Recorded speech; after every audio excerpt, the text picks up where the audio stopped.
Welcome back to Hey Kentucky. On Monday night, we brought you some of my interview with new Governor Andy Beshear. Tonight, the conversation continues with topics including Matt Bevin's controversial pardons and Beshear following a path laid out by his father. If gaming is kind of an incremental thing, right? If we take baby steps, the sports betting maybe leads to something else. Talk about how medical marijuana fits into that, as well as maybe taking baby steps. And we've got another border state now where recreational use in Illinois is legal. I think there is a medical marijuana bill that has interest. We'll see how much support it has. I believe in medical marijuana. I believe it needs to pass. I also believe it needs to be revenue positive to pass. And there are ways to do that will generate revenue, that won't price people out of it who need it as medicine. It's coming. It's going to be something that is eventually legal in all 50 states. I believe I can do it responsibly. I believe that as a former attorney general and now as a governor, we can set up a system where we ensure that it's only prescribed as real medicine and that we appropriately regulate it. And we've got to be able to prove that we can do that. The benefit to that is especially with chronic pain patients. I believe that many of those patients, after a certain period of time, opioids don't help them. And this is a way that we could potentially give that chronic pain relief without stocking people's medicine cabinets with these substances that lead to so much addiction in others. So I believe that it's important that we get it passed. I'd like to get it passed this session. I believe there's going to be an opportunity for it. As governor now, you have pardoning power. I do. But there could be some changes into how that is administered because of what it continues to be investigated. In fact, the Attorney General, Daniel Cameron, has asked the FBI now to investigate Matt Bevin's pardons. Where do you stand on, should the governor be able to pardon, and where does that fit for you? Being able to pardon an individual is an incredible power, which means it has to be used with responsibility, with discretion, because some of these crimes, especially violent crimes, it's not just the individual that may be incarcerated or has the record. It's also a victim, or sometimes, if that person's no longer with us, it's a family or even a community that is scarred. Now, I spent the last 4 years as the state's top prosecutor. And I've pushed as that top prosecutor for cultural change where we recognize that victims are the most important person in any crime. Sure, we have to hold the perpetrator responsible.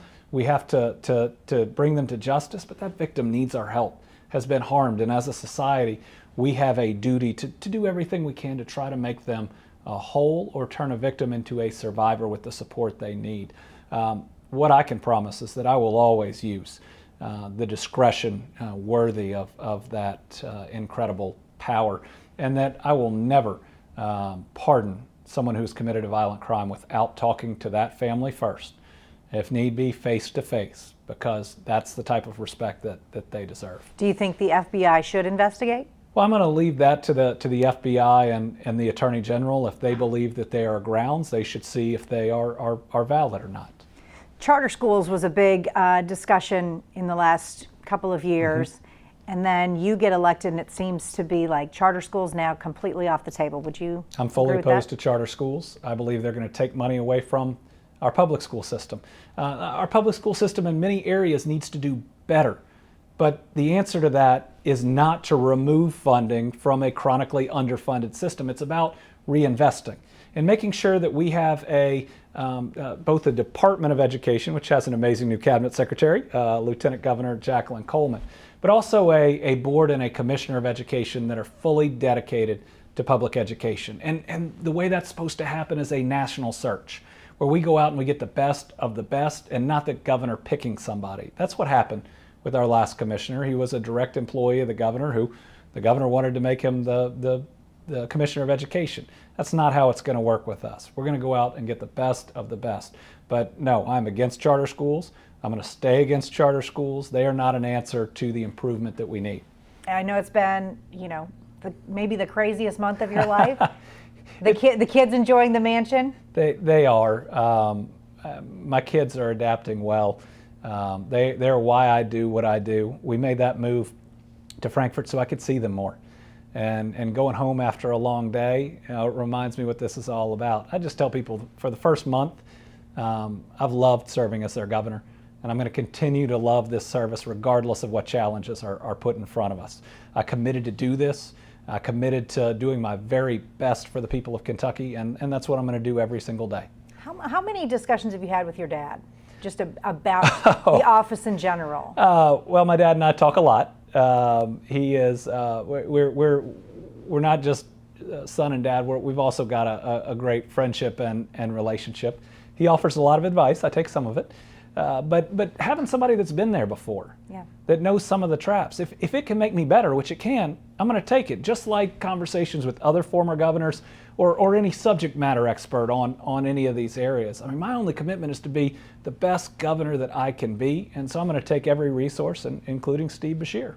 When you step back and think about just the fact that a father and son have both been elected governor of the Commonwealth. It's very rare. Yeah. In the United States, it's only happened 4 times throughout our history in various states, and only 3 of those have both of the individuals been elected. So I believe from an experience standpoint, I mean, it's a huge advantage. If I can avoid a mistake, what that means is that we get progress for families.